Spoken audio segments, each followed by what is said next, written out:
Apa yang terjadi? Semua sahabat dari situ bergetar.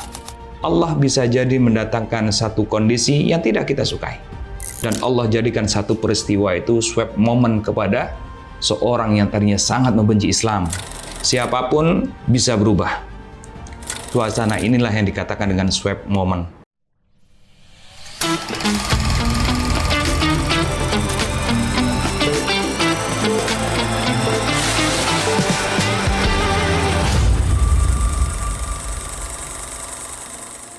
Bismillahirrahmanirrahim. Assalamualaikum warahmatullahi wabarakatuh. Hamdan wa syukurillah, salatu wassalamu rasulillahi wa ba'da. Teman-teman semuanya, balik lagi di channel BTW, Break Time with saya, Radit Hud.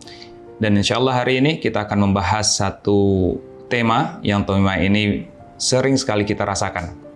Teman-teman, dalam kehidupan Allah tidak selalu memberikan kita bahagia, Allah pula tidak selalu memberikan kita sesuatu yang tidak mengenakan dalam hati kita. Allah selalu switch antara bahagia dengan sedih, Allah selalu switch antara kelapangan dengan kesempitan. Dan Allah Subhanahu wa Ta'ala, kenapa Allah melakukan itu? Karena Allah tahu betul apa yang kita butuhkan.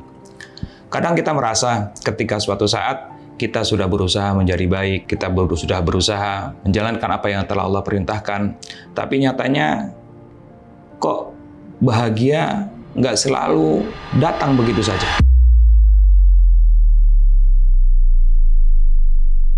Tapi kadang Allah ganti dengan rasa susah terlebih dahulu. Allah ganti kadang pula dengan rasa yang tidak kita senangkan.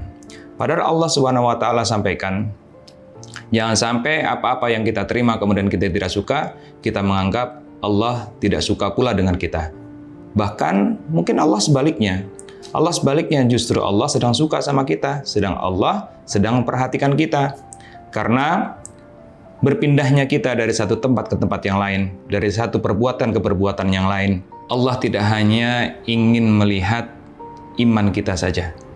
Allah tidak hanya ingin mendengar kata-kata aku beriman, aku percaya. Tapi Allah perlu validasi, Allah perlu bukti dalam kehidupan kita.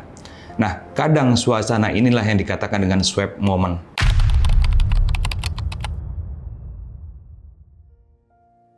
Swap moment yang Allah jadikan kepada kita, bisa jadi kadang kita merasa begini teman-teman. Yang biasanya kita mendengar ayat itu biasa, di satu momen kita mendengar ayat itu luar biasa. Ataupun sebaliknya, kadang ada suatu saat yang mana saat Allah uji kita, kita merasa ujian ini justru menjadikan kita lebih dekat kepada Allah. Pernah nggak teman-teman? Kita mendengar satu kisah dari sahabat Rasulullah Sallallahu Alaihi Wasallam, Umar bin Khattab radhiyallahu an. Bukankah beliau adalah orang yang paling membenci Rasulullah Sallallahu Alaihi Wasallam? Bukankah beliau orang yang selalu ingin membunuh Rasulullah Sallallahu Alaihi Wasallam? Kebencian beliau terhadap Rasulullah Sallallahu Alaihi Wasallam karena Rasulullah menyebarkan Islam di kota Mekah saat itu menjadikan kemarahan yang sangat luar biasa untuk Umar bin Khattab. Satu momen yang menjadikan murka bagi Umar bin Khattab yaitu ketika mendengar adiknya Fatimah bintil Khattab, beliau masuk Islam. Apa yang dilakukan oleh Umar bin Khattab saat itu? Dia dengan begitu amarah dia mendatangi rumah Fatimah bintil Khattab. Tapi apa nyatanya? Swap moment yang Allah lakukan kepada Umar bin Khattab justru ketika amarah yang sangat luar biasa terhadap Umar bin Khattab. Saat datang ke rumah Fatimah adiknya, Umar bin Khattab mendengarkan lantunan ayat suci yang dibacakan oleh Fatimah bintul Khattab, yaitu surat Thaha ayat 14. Ternyata lantunan ayat suci itu menjadikan hatinya yang begitu keras awalnya berubah menjadi hati yang sangat lembut. Mata yang begitu gahar awalnya menjadi mata yang bisa meneteskan air mata. Kemudian satu kalimat yang dikatakan oleh Umar bin Khattab kepada Fatimah bintul Khattab. Adikku, dullani ila Muhammad. Adikku, tunjukkan aku kepada Muhammad. Fatimah bintul Khattab saat itu, dia merasa ada apa dengan abangnya? Ada apa dengan kakakku?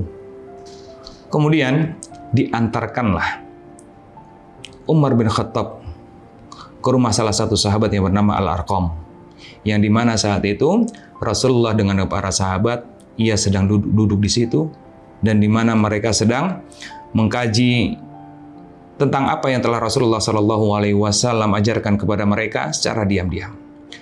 Begitu terketuk pintu, terdengar suara Umar bin Khattab. Apa yang terjadi? Semua sahabat dari situ bergetar, ketakutan.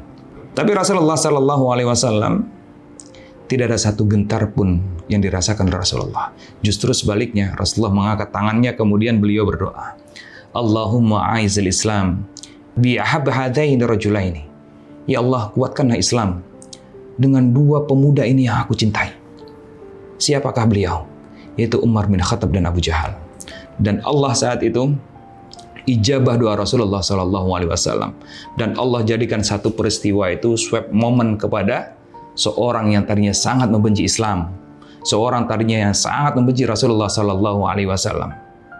Di saat itu pula lah Umar bin Khattab mengatakan, asyhadu an la ilaha illallah wa asyhadu anna Muhammadar Rasulullah. Teman-teman semuanya, swab moment bisa terjadi dengan kita kapan saja. Swab moment Allah kehendaki kepada kita bisa terjadi dengan cara apa saja. Allah itu maha lembut. Tapi ketika Allah menghendaki perubahan akan diri kita, menghendaki tentang hidayah dalam diri kita, Allah bisa jadi mendatangkan satu kondisi yang tidak kita sukai. Asa an tuhibbu syai'an fa huwa syarrul lakum wa asa an takrahu syai'an fa huwa khairul lakum. Kadang pula kita mencintai sesuatu, menyayangi sesuatu, justru sebaliknya itu tidak baik untuk kita. Bisa pula sebaliknya, kita tidak menyukai sesuatu, justru itu baik untuk kita. Yang intinya adalah apa kata Allah? Allah lebih tahu daripada kita. Maka ketika ada satu momentum yang menjadikan hati kita bergetar, ada satu momentum yang menjadikan hati kita tenang, maka kita harus bisa memaknai itulah swab moment yang Allah datangkan kepada kita. Lewat jalannya Allah, lewat caranya Allah.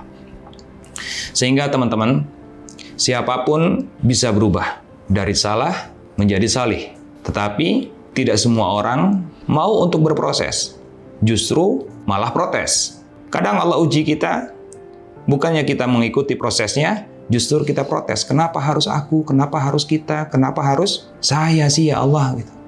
Misalkan dalam satu keluarga ada 3 anak. Anak yang pertama berkehidupan dengan cukup. Kedua, kehidupannya lebih.